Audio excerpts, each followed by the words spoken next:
Hello everyone, welcome to diesel ভাব। তোমাদের সকলকে ডিসেল ভাবে স্বাগত। আজ আমরা তৃতীয় শ্রেণীর বাংলার 11 নম্বর স্কুলটি করব। তাহলে চলো শুরু করা যাক। দেখো, প্রথমে কি আছে, সঠিক উত্তরটি বেছে নিয়ে লিখতে বলেছে। দেখো কি আছে, কবিতার শিশুটি যাবে নৌকায় বজরায় না জাহাজে চড়ে? কিসে চলে যাবে? না, নৌকায় চলে যাবে। নেক্সট প্রশ্ন কি বলেছে দেখো, আমরা আস্তে আস্তে প্রশান্ত আরব ভারত মহাসাগরের দিকে এগিয়ে চলছি। কোন সাগরের দিকে এগিয়ে যাচ্ছি? আমরা ভারত মহাসাগরের দিকে এগিয়ে যাচ্ছি। নেক্সট কি আছে, একসঙ্গে আলাদা আলাদাভাবে মিলেমিশে থাকলে শক্তি বাড়ে। কিভাবে থাকলে? না, একসঙ্গে। আচ্ছা, নেক্সট কি, সে কাঁদো কাঁদো গলায় মুখে চোখে বলল। সে কিসে বলল? সে কাঁদো কাঁদো গলায় বলল, তাই তো? আচ্ছা, তারপর নেক্সট প্রশ্ন কি বলেছে দেখো, প্রথম প্রাণের সৃষ্টি হয়েছিল বায়ুতে, মাটিতে না জলে? কোথায় সৃষ্টি হয়েছিল? জলে, তাই তো? জলে তো প্রথম শ্যাওলা জন্মেছিল। আচ্ছা, তারা দুটিতে মিছিমিছি কত কি হাঁকাহাঁকি ডাকাডাকি বকাবকি করে। কি করে? বকাবকি করে। আচ্ছা, নেক্সট কি বলেছে দেখো, একটি বাক্যে উত্তর দিতে বলেছে। কেউ নদীর জল নোংরা করলে সোনা কি করত? কেউ নদীর জল নোংরা করলে সোনা তক্ষুনি বাধা দিত। নৌকাযাত্রা কবিতাটি কার লেখা? নৌকাযাত্রা কবিতাটি রবীন্দ্রনাথ ঠাকুরের লেখা। ডিউক হাসতে হাসতে গড়িয়ে পড়েছিল কেন? পিঁপড়ের 200 মাইল সাঁতার কেটে এসে লেখকের গায়ের বসার সম্ভাবনার কথা ভেবে ডিউক হাসতে হাসতে গড়িয়ে পড়েছিলেন। নেক্সট কি, গাছেরাও আজও মানুষের কি কি উপকার করে? গাছেরা ফুল ফল দেয়, শ্বাস প্রশ্বাসের জন্য অক্সিজেন দেয়, রোদ বৃষ্টির হাত থেকে বাঁচায়, নদীর পার ভাঙনে রোধ করে এবং বিভিন্ন ওষুধ তৈরিতে সাহায্য করে। কাঠুরেরা এলে লিপিরা কি করলো? কাঠুরেরা এলে লিপিরা প্রত্যেকে এক একটা করে গাছ জড়িয়ে ধরে দাঁড়িয়ে পড়ল। নেক্সট প্রশ্ন কি বলেছে, লেখকের প্রিয় 3টি নদী কি কি? লেখকের প্রিয় 3টি নদী হলো দামোদর, ইছামতি আর রূপনারায়ণ। নেক্সট প্রশ্ন কি বলেছে দেখো, কে সোনার নাম রেখেছিল নদীমাতৃকা? আর এই নামের অর্থ কি? পাঠশালা সংস্কৃতের দিদিমণি সোনার নাম রেখেছিল নদীমাতৃকা। আর এই নামের অর্থ হলো নদী যার মায়ের মতো। বুঝতে পেরেছ? মল্লিক বাবুদের বাগানে কি কি গাছ আছে? মল্লিক বাবুদের বাগানে শাল আছে, সেগুন আছে, আকাশমণি আছে, আম আছে, জামরুল আছে আর কদম আছে। চাপা, কৃষ্ণচূড়া, বকুল গাছ আছে। নেক্সট কি, পরীরা কোথায় কোথায় তাদের বাড়ি তৈরি করেছিল? দেখো, কয়েকজন পরী গভীর বনে গাছের গুড়ি থেকে অল্প উঁচুতে কয়েকটা ডালের মাঝখানে সুন্দর বাড়ি তৈরি করেছিল। আর 2জন পরী ফাঁকা মাঠে পাশাপাশি গাছে বাড়ি তৈরি করেছিল। অভিযানের নৌকাটির নাম কি? অভিযানের নৌকাটির নাম ছিল কনৌজ আংরে। বাড়ির পাশের বাগানটি কাদের?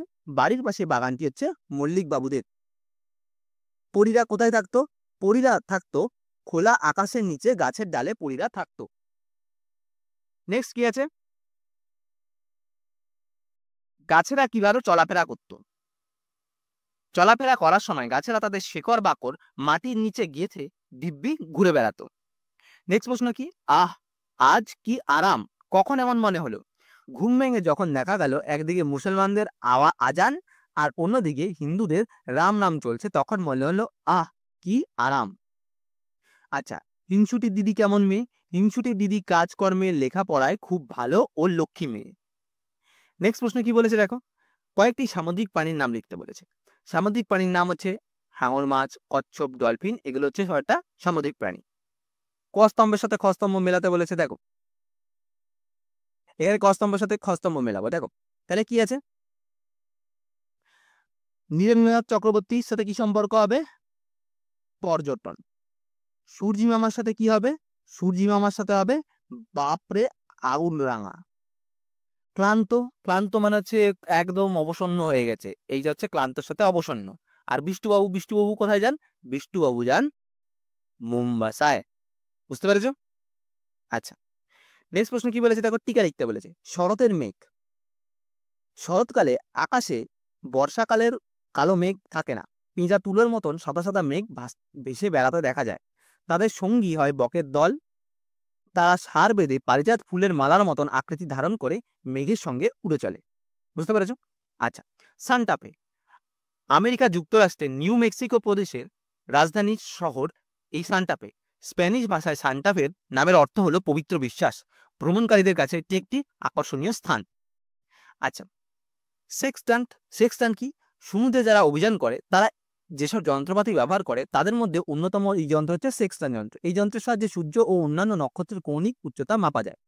অথবা সমুদ্রের মাঝে দিক নির্ণয় করার জন্য এটি খুব দরকারি একটি যন্ত্র। লেখকদের নৌকা ঠিক দিকে এগোচ্ছে কিনা তা দেখার জন্য ডিউক সেক্সট্যান্ট যন্ত্র খুলে বসেছিলেন। আচ্ছা, বাক্য বাড়াতে বলেছে। ফিরে আস্তে আস্তে সন্ধ্যা হয়ে যাবে।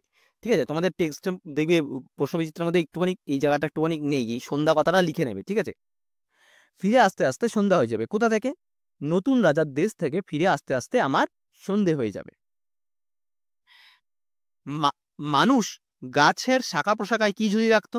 মানুষ গাছের শাখা প্রশাখায় তাদের পোশাক আশাক, বাক্স প্যাটরা, থলি ইত্যাদি ঝুলিয়ে রাখতো। নেক্সট প্রশ্ন কি? বর্ণ বিশ্লেষণ করতে বলেছে। রাজপুত্র র হসন্ত যুক্ত অ যুক্ত বুর্গার্য হসন্ত যুক্ত প যুক্ত হস্যু যুক্ত ত হসন্ত যুক্ত র হসন্ত যুক্ত অ। রাজপুত্র। মিলেমিশে ম হসন্ত যুক্ত হস্যই যুক্ত ল হসন্ত যুক্ত এ যুক্ত ম হসন্ত যুক্ত হস্যই যুক্ত তালিবাস্য হসন্ত যুক্ত এ। ভীষণ ভ হসন্ত যুক্ত দীর্ঘই যুক্ত পেটকাটা মধ্যস্য যুক্ত মধ্যাহ্ন। আর কথাবার্তা ক হসন্ত যুক্ত অ যুক্ত থ হসন্ত যুক্ত আ যুক্ত ব হসন্ত যুক্ত আ যুক্ত র হসন্ত যুক্ত ত যুক্ত আ। কথাবার্তা। নেক্সট কি আছে? অর্থ লিখতে বলেছে। দেখো, দাঁড় দিয়ে দাঁড় কথার অর্থ কি? দাঁড় কথার অর্থ হলো নৌকা চালানোর জন্য ব্যবহৃত চ্যাপ্টা কাঠের তৈরি লাঠি বা প্যাডেল। ঠিক আছে। উত্তেজনা, আবেগ বা অনুভূতির প্রবলতা। চম্পট মানে হচ্ছে কি না দ্রুত পালিয়ে যাওয়া। চম্পট কথার অর্থ হলো পালিয়ে যাওয়া। ডিঙি ছোট আকারের এক ধরনের নৌকা। নাইতে অর্থাৎ কি না স্নান করতে। নেক্সট কি বলেছে দেখো, ভ্রমণ মানে হচ্ছে কি ঘুরতে যাওয়া। আচমকা মানে হচ্ছে কি না হঠাৎ করে। সাথী মানে কি সঙ্গী। দর্শনীয় এমন কিছু দেখা উচিত বা আকর্ষণীয়। বৃথা মানে কি নিষ্ফল। আচ্ছা, বিপরীত শব্দ লিখতে বলেছে। মিথ্যা সত্যি, গভীর অগভীর, দূরে কাছে, ভিজে শুকনো, বিরাট ক্ষুদ্র, বাধা মুক্ত, ঠিক ভুল সামনে পেছনে। আচ্ছা, নেক্সট কি আছে? বাক্য রচনা করতে বলেছে। আমার নৌকা দিয়ে আমার নৌকা চড়তে ভালো লাগে। ঝিলমিল রোদে নদীর জল ঝিলমিল করে। ডালে ডালে গাছের ডালে ডালে আম ধরেছে। কুজন সকালে পাখির কুজনে আমার ঘুম ভাঙে। সহযোগিতা বন্ধুরা সবাই সহযোগিতা করে কাজটি শেষ করলো। সমার্থক শব্দ লিখতে বলেছে। দেখো, সমার্থক শব্দ কি আছে? নদী প্রবাহিনী বা তরঙ্গিনী, তরঙ্গিনীও লিখতে পারো। প্রান্ত মানে হচ্ছে মাঠ।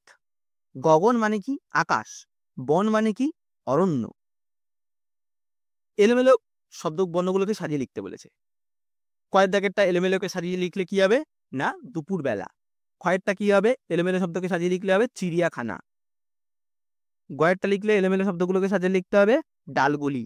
আর গয়েরটা কি হবে? সাজিয়ে লিখলে ঝড় ঝাপটা। বুঝতে পেরেছ? আচ্ছা, শব্দ যুগলের অর্থ পার্থক্য দেখাতে বলেছে। পার কথার অর্থ হলো কুল বা কিনারা। আর পার কথার অর্থ হলো কোনো কিছু পার করা। হার কথার অর্থ হলো হেরে যাওয়া বা পরাজয়। আর হকার ডবিনরা হাড় মানে হচ্ছে মানবদের অস্থিকে বোঝায়, অর্থাৎ কঙ্কালটাকে বোঝায়। বুঝতে পেরেছো? আচ্ছা, তাহলে তোমাদের আজকে এই পর্যন্তই। আবার দেখা হবে নেক্সট ভিডিওতে।